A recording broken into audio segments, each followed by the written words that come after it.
Hello નમસ્કાર વિદ્યાર્થી મિત્રો, વેદ ડિજિટલ એજ્યુકેશનમાં આપ સર્વે વિદ્યાર્થી મિત્રોનું હૃદય હાર્દિક સ્વાગત છે। આજે આપણે इकाई 8 राजा का हिस्साનું અભ્યાસનું સોલ્યુશન જોવાના છીએ।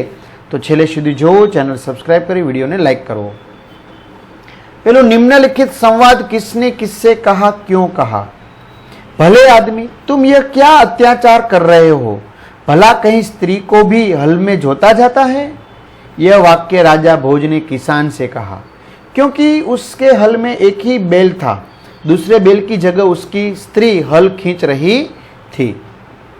जो कहना है मेरे साथ चलते चलते कहो, मेरा काम क्यों रोक रहे हो। यह वाक्य किसान ने राजा भोज से कहा।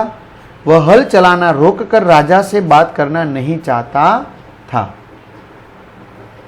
भले आदमी, इस प्रकार तो तुम्हारी पत्नी थक जाएगी और थकावट की वजह से कोई दूसरा कार्य भी नहीं कर सकेगी। यह वाक्य राजा भोज ने किसान से कहा, क्योंकि उन्हें किसान की पत्नी पर दया आ गई, जो हल में एक बैल के साथ जुती हुई थी। ये मोती तुम्हारे खेत में उगे हैं, इन पर तुम्हारा हक है। तो ये वाक्य राजा भोज ने किसान से कहा, क्योंकि किसान के खेत में पैदा हुए मोतियों का स्वीकार करना उन्होंने उचित नहीं समझा। नहीं महाराज, आप इन्हें राजकोष में जमा कर ले और गरीबों की भलाई के लिए काम में ले। यह वाक्य किसान ने राजा भोज से कहा, क्योंकि मोती राजा के परिश्रम से ही उसके खेत में उगे थे, इसलिए उन मोतियों पर किसान का हक नहीं था। पढ़िए और चर्चा कीजिए। जब कोई आधा वर्ण एक वर्ण के साथ मिलता है तो उसे संयुक्ताक्षर कहते हैं। जैसे जैसे लड़के विद्यालय में पढ़ते हैं संयुक्ताक्षर द वत्ता य, विद्यालय। एक ब्राह्मण पूजा कर रहा था, हा ह वत्ता म, ब्राह्मण ब्राह्म। આવી રીતે ઉપર પ્રમાણે દ વત્તા ય એટલે કે દ્ય વિદ્યા, દ વત્તા ધ દ્વ શુદ્ધ, ह वत्ता म हम ब्राह्मण, द वत्ता व द्व द्वार, ह वत्ता न ह चिन्ह, द वत्ता द द्व उद्देश्य। निम्नलिखित प्रश्नों के उत्तर दीजिए। किसान खेती के लिए किन किन साधनों का उपयोग करते हैं, चर्चा कीजिए। तो किसान खेती के लिए हल, बैल, ट्रैक्टर, कुदाल, फावड़ा, हंसिया आदि साधनों का उपयोग करते हैं। किसान खेती करके कौन कौन सी फसलें पैदा करते हैं। किसान खेती करके रबी और खरीफ की फसलें पैदा करते हैं। रबी की फसल में गेहूं, जौ, चना, सरसों आदि का उत्पादन होता है। खरीफ की फसल में ज्वार, बाजरा, दालें, चावल, गन्ना आदि का पैदा होता है। आ रीते त्यार पछी मित्रों आगळ वधीए। तो आपके गांव के आसपास में कौन सी फसलें ज़्यादा पैदा होती है। तो मेरे गांव के आसपास में रबी की फसल ज़्यादा होती है। इस फसल में गेहूं, जौ, चना और सरसों पैदा होते हैं। किसान हमें किस प्रकार उपयोगी है। तो किसान की मुख्य उपयोगिता गांव में होने वाली खेती में है।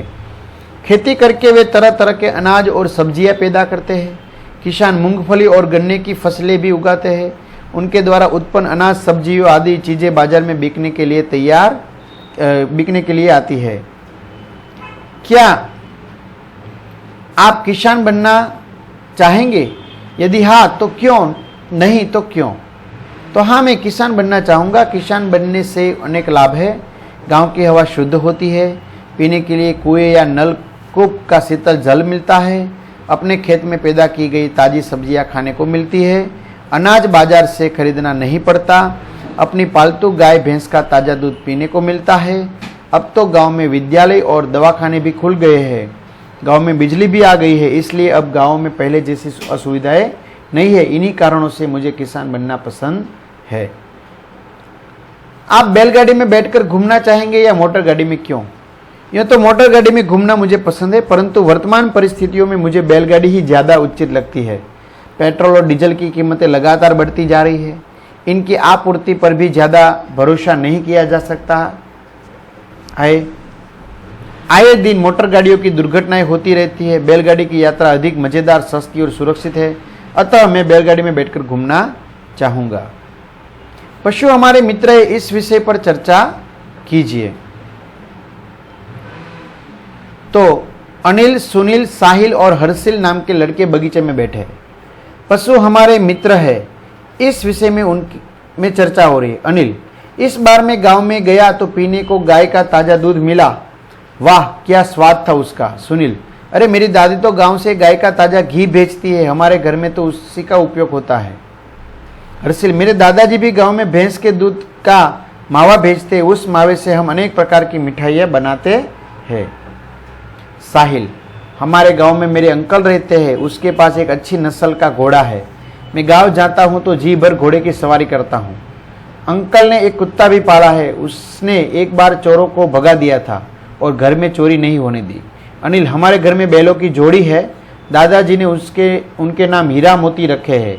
दादाजी कहते हैं कि ये बैल तो हमारे सच्चे साथी है। सुनील, सचमुच गाय, बैल, भैंस, घोड़ा, बकरी, कुत्ता आदि पालतू पशु हमारे लिए बहुत उपयोगी है, ये हमारे मित्र भी है। तो मित्रों, आ साथे सरस मजाનું प्रथम सेमेस्टરના બધા જ સ્વાધ્યાય અભ્યાસનો અહીંયા પૂર્ણ થાય છે। તમારા મિત્રો દોસ્તોને શેર કરો, વિડીયો લાઇક કરો અને પ્રથમ પરીક્ષાના પેપર મિત્રો મુકાઈ ગયા છે, જે તમને એપ્લિકેશનમાં વેટ ડિજિટલ એજ્યુકેશન એપ્લિકેશનમાં મળી જશે। તો અહીં સુધી રાખીએ। અસ્તુ, જય હિન્દ, જય ભારત।